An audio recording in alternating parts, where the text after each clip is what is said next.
Pharmacist ആയതുകൊണ്ട് തന്നെ എനിക്ക് നിങ്ങളോട് ഇത് ഷെയർ ചെയ്യണമെന്ന് തോന്നി. ശരിക്കും ഫാർമസിസ്റ്റ് ആയ ഞാൻ ഇത് ഷെയർ ചെയ്യേണ്ട ആവശ്യമില്ല, കാരണം ഇത് എൻ്റെ ബിസിനസ്സിനെ കൂടെ നന്നാക്കുന്ന ഒരു സംഭവമാണ്. പക്ഷെ ഒരിക്കലും ഞാൻ അങ്ങനെ ചിന്തിക്കുന്ന ഒരാളല്ല, അതുകൊണ്ട് ഇത് ഞാൻ നിങ്ങൾക്ക് ഷെയർ ചെയ്യുന്നു. ഇതെന്ന് പറയുന്നത് കോഴിക്കോട് മെഡിക്കൽ കോളേജിലെ സൂപ്പർ സ്പെഷ്യാലിറ്റിയിലെ ഒരു ദിവസത്തെ OPയുടെ അവസ്ഥയാണ്.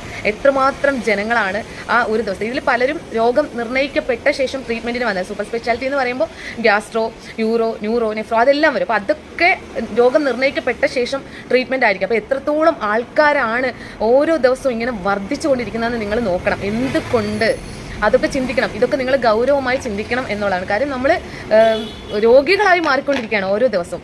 അപ്പോൾ അങ്ങനെ ആകാതിരിക്കാൻ ഈ വരുന്ന തലമുറകൾ, ഇപ്പോൾ രോഗബാധിതരല്ലാത്തവർ എന്താ ചെയ്യുക, നമുക്ക് രോഗം വരാതിരിക്കാൻ നോക്കുക എന്നുള്ളതാണ്. വന്ന് ട്രീറ്റ് ചെയ്യുന്നതിനേക്കാൾ 100% ശരിയെന്ന് പറയുന്നത് വരാതെ ഇരിക്കാൻ നമുക്ക് എന്താ ചെയ്യാൻ പറ്റാമെന്ന് നോക്കുക. അതായത് അസുഖം വന്ന് മരുന്ന് കഴിക്കുന്നതിനേക്കാൾ നല്ലത് മരുന്ന് കഴിക്കാതെ ഇരിക്കാൻ എന്താ മാർഗമെന്ന് നോക്കുക.